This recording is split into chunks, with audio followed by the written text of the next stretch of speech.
sekali, hari ini kita bakal bedah tumpukan materi presentasi yang Anda kirimkan. Topiknya ini sering kita dengar, tapi mungkin jarang kita benar-benar paham, uang dan kebijakan moneter. Betul. Sebuah topik yang seolah-olah cuma milik para ekonom di Jakarta, tapi dampaknya itu terasa sampai ke warung kopi di desa. Tepat sekali. Nah, misi kita hari ini sederhana saja. Kita mau urai semua itu. Kita telusuri perjalanan uang, mulai dari sistem barter yang merepotkan sekali, sampai nanti ke masa depan rupiah digital yang sedang dirancang Bank Indonesia. Kita ingin tahu gimana caranya satu keputusan suku bunga di Jakarta itu bisa secara nyata menentukan harga pupuk yang Anda beli, bunga pinjaman modal kerja, dan bahkan isi saldo dompet digital Anda. Siap, mari kita bongkar, lapis demi lapis. Oke, kita mulai dari yang paling dasar ya. Materi Anda itu kan mengawali dengan masalah sistem barter yang disebut sangat tidak efisien karena masalah kebetulan ganda. Saya coba bayangkan nih. Silakan. Saya nelayan, punya ikan, tapi butuhnya kain. Anda penenun, tapi butuhnya ayam. Nah, iya. Terus ada petani, punya ayam, tapi dia malah butuh ikan saya.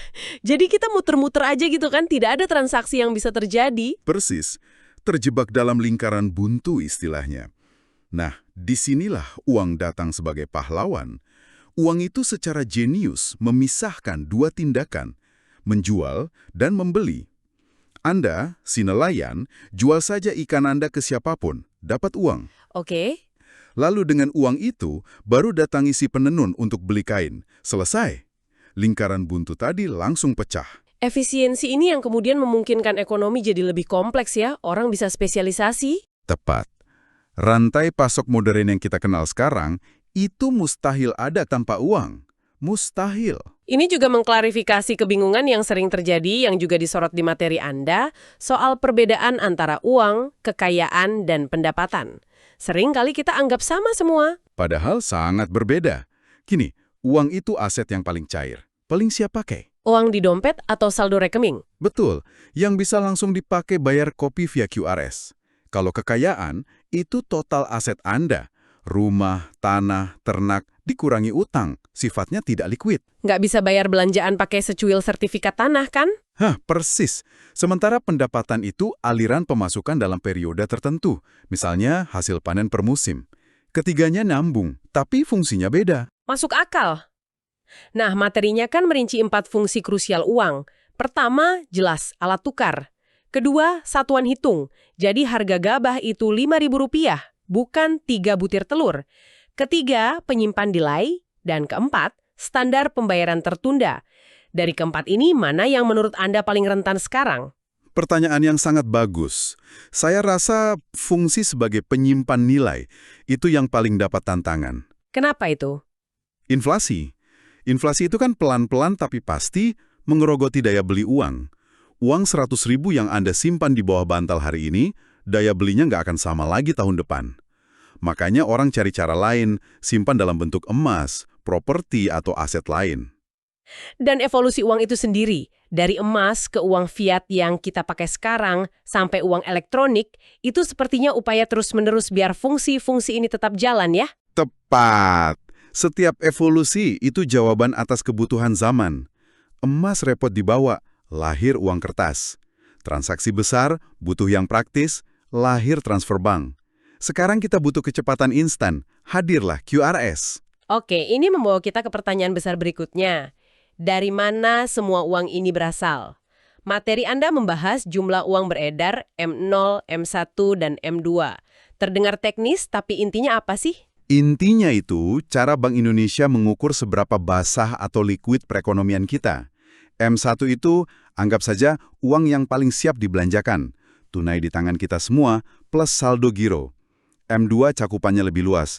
M1 ditambah semua tabungan dan deposito. Kenapa ini penting dipantau? Karena kalau jumlah uang beredar, terutama M2, tumbuhnya terlalu kencang, itu bisa seperti bensin yang disiram ke api. Bisa memacu ekonomi, tapi risikonya menyulut inflasi. Tunggu sebentar. Di sini ada bagian yang membuat saya sedikit bingung dari materi Anda. Disebutkan ada 2 pemain, Bank Indonesia dan Bank Umum. Lalu ada frasa penciptaan uang oleh Bank Umum. Bukankah hanya Bank Indonesia yang boleh mencetak uang? Bagaimana mungkin sebuah bank swasta bisa menciptakan uang dari simpanan saya? Ini kedengarannya seperti sulap. Ah, ini dia. Konsep yang paling sering disalahpahami, tapi juga paling fundamental. Ini bukan surap, ini mekanika perbankan yang disebut sistem cadangan fraksional. Kita kupas pelan-pelan ya. Oke, silahkan. Bayangkan Anda setor hasil panen katakanlah 10 juta rupiah ke Bank A. Oke, uang saya 10 juta aman di bank. Nah, disinilah keajaibannya dimulai. Bank A, oleh aturan BI, katakanlah giro wajib minimum 10%. Tidak wajib menyimpan seluruh 10 juta Anda. Mereka hanya perlu menyimpan 1 juta rupiah sebagai cadangan. Sisanya? Yang 9 juta? Bebas untuk mereka pinjamkan ke nasabah lain. Misalnya, seorang pengusaha UMKM pinjam 9 juta rupiah itu untuk beli mesin baru. Lalu pengusaha itu membayar penjual mesin sebesar 9 juta rupiah. Persis. Dan si penjual mesin ini kemungkinan besar akan menyetor uang 9 juta itu ke rekeningnya di Bank B. Sekarang, lihat apa yang terjadi. Anda masih merasa punya uang 10 juta di Bank A. Tapi di saat yang sama, penjual mesin juga punya uang 9 juta rupiah di Bank B. Wow. Dan prosesnya berlanjut. Bank B menyimpan 10% dari 9 juta rupiah. Lalu meminjamkan sisanya. Dari satu setoran awal Anda 10 juta rupiah, sistem perbankan secara keseluruhan telah menciptakan uang baru dalam bentuk simpanan. Inilah yang disebut money multiplier. Fakta bahwa bank umum bisa menggandakan uang seperti itu terdengar sedikit mengkhawatirkan. Kalau tidak dikendalikan, bukankah ini bisa menyebabkan ekonomi banjir uang dan memicu inflasi gila-gilaan? Tepat sekali. Disinilah peran Bank Indonesia sebagai wasit utama menjadi sangat krusial, kan? Benar. Disitulah kita masuk ke jantung kebijakan moneter. BI punya beberapa tuas kendali utama. Tuas paling terkenal tentu saja suku bunga kebijakan atau BI rate. Lalu ada operasi pasar terbuka, di mana BI jual beli surat berharga. Dan yang ketiga adalah tuas yang tadi kita sebut, giro wajib minimum atau GWM. Kalau BI mau mengerem ekonomi, mereka tinggal naikin GWM-nya. Betul. Misalnya dari 10% jadi 15%. Artinya, bank harus simpan lebih banyak uang. Dana untuk dipinjamkan jadi lebih sedikit. Mesin pengganda uangnya jadi melambat. Oke, saya paham. Tuas-tuas itu di level makro, di Jakarta. Tapi mari kita tarik level mikro. Bagaimana putaran tuas BI itu bisa benar-benar terasa dampaknya bagi katakanlah seorang petani di pedesaan? Pertanyaan krusial. Materi Anda menjelaskannya lewat 4 jalur transmisi. Pertama, jalur suku bunga, yang paling langsung.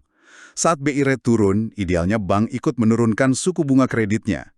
Pinjaman untuk beli traktor jadi lebih murah. Oke, itu yang pertama. Kedua, jalur kredit. Ya, kalau BI longgarkan kebijakan, misalnya menurunkan GWM, bank jadi punya amunisi lebih banyak untuk disalurkan sebagai kredit. Akses petani ke modal kerja jadi lebih mudah. Ketiga, jalur nilai tukar. Yang ini efeknya besi dua sisi ya. Betul. Kalau rupiah melemah, harga pupuk impor jadi lebih mahal, biaya naik. Tapi bagi petani komoditas ekspor seperti sawit atau kopi, ini justru kabar baik. Dolar yang mereka dapat, kalau ditukar ke rupiah, nilainya jadi lebih besar. Dan yang terakhir, yang mungkin paling tidak terlihat tapi penting, adalah jalur ekspektasi. Benar. Kalau BI berhasil jaga inflasi dan rupiah stabil, itu menciptakan kepercayaan. Investor jadi lebih yakin bangun pabrik atau investasi di agribisnis. Saya jadi teringat berita soal harga beras yang meroket beberapa waktu lalu. Materi Anda mengaitkan ini dengan El Niño dan menyebutnya sebagai paradoks petani. Ini menarik. Biasanya kan kita pikir kalau panen sedikit, harga jual naik, petani untung. Ternyata nggak sesederhana itu ya. Sama sekali tidak. Kasus El Niño ini contoh sempurna kompleksitas masalah pangan. Di satu sisi, iya, kekeringan bikin produksi gabah anjlok, harga jualnya jadi melonjak. Tapi di sisi lain, kekeringan juga membuat biaya produksi membengkak.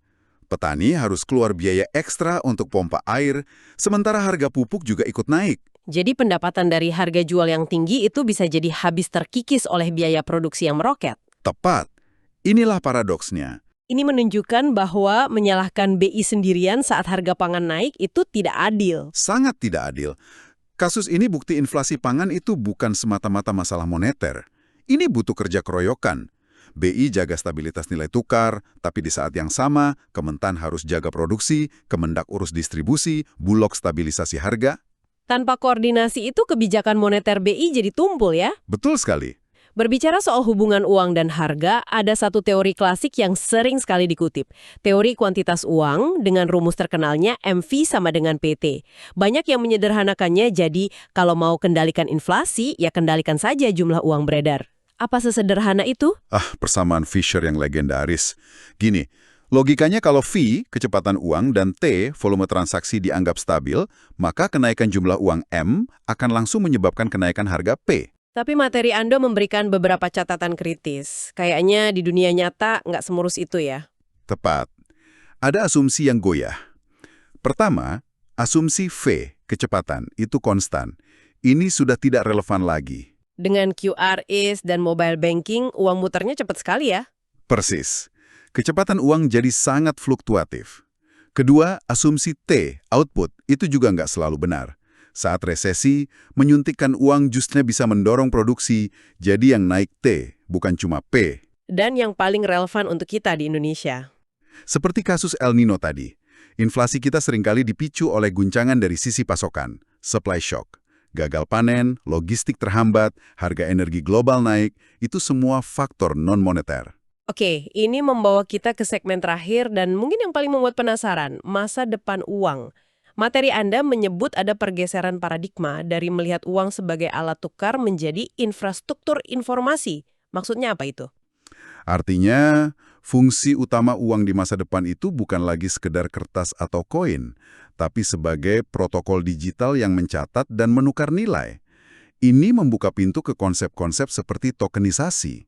Bayangkan sertifikat rumah Anda atau stok gabah di lumbung bisa diubah jadi token digital. Transaksi jadi bisa instan ya? Instan, transparan, dan tanpa perantara yang mahal. Semuanya dalam satu buku besar terpadu, atau Unified Ledger. Dan tentu saja yang paling sering dibicarakan adalah CBDC, atau di Indonesia kita kenal sebagai proyek Garuda untuk rupiah digital. Apa bedanya ini dengan saldo GoPay atau OVO saya sekarang? Bukankah itu sudah digital? Bedanya fundamental. Uang elektronik yang Anda pakai sekarang itu kewajiban dari perusahaan swasta. Sedangkan rupiah digital adalah kewajiban langsung dari Bank Indonesia. Ini seperti Anda punya rekening langsung di bank sentral. Super aman. Tapi ini terdengar seperti pedang bermata dua. Materi Anda menyinggung resiko besar bernama disintermediasi perbankan. Bisa dijelaskan lebih konkret? Tentu. Bayangkan begini, kalau rupiah digital dianggap super aman, Anda dan jutaan orang lain mungkin berpikir, untuk apa saya simpan uang di bank umum? Bisa terjadi perpindahan dana besar-besaran dari bank umum ke dompet rupiah digital. Akibatnya? Bank-bank umum bisa kering dan kehabisan dana. Kapasitas mereka menyalurkan kredit usaha tani atau KPR bisa anjlok drastis. Makanya BI sangat hati-hati merancangnya. Perubahan teknologi ini juga sepertinya menuntut cara analisis kebijakan yang baru ya? Benar sekali. Kita beralih dari analisis agen seragam ke agen heterogen. BI sadar, dampak kenaikan suku bunga itu beda sekali bagi rumah tangga, UMKM, dan korporasi raksasa. Ini membuka pemahaman jalur transmisi yang lebih rumit. Salah satunya yang menarik di materi Anda, konsep zombie lending channel. Jalur pinjaman zombie, terdengar menyeramkan. Memang, ini fenomena di mana bank cenderung terus menyuntikkan dana ke perusahaan besar yang sebenarnya sudah tidak produktif, hanya karena takut mengakui kerugian.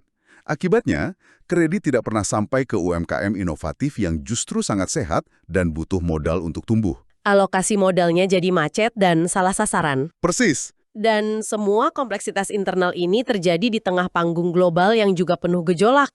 Tepat. Sebagai ekonomi terbuka, Indonesia sangat rentan.